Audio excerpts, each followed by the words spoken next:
Street maintenance is a necessary function, especially because of our harsh Minnesota winters. But this summer, Brooklyn Park is having to do work on nearly 200 miles of streets much earlier than anticipated. Delane Cleveland explains why and just how much it'll cost. We do get a number of calls about potholes every year. Potholes are one of the few guarantees in life.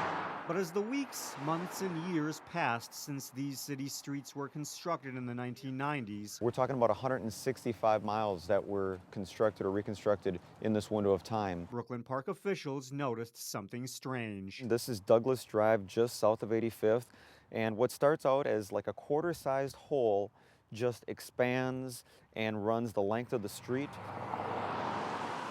Dan Ruiz says they're doing more patchwork than normal. Keep in mind that it's mid-September. Every other year in recent memory, we're done with our pothole patching much earlier in the year and going around for a second round or even third round where necessary. We'll be fighting snow to complete our first round of pothole patching. This major welt here is just one example of the deterioration that's happened on a city street in Brooklyn Park. Only problem is that it's happened a lot sooner than the city expected.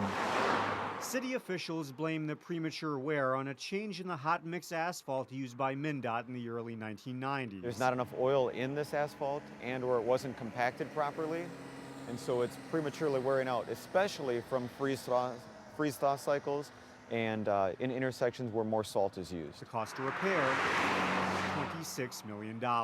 Ruiz says that's higher than normal, but it's the price of doing business to fix a decades-old experiment and to ensure that people have a smooth ride. It's a large amount of our streets that do need some attention coming up soon. In Brooklyn Park, Delane Cleveland, 12 News.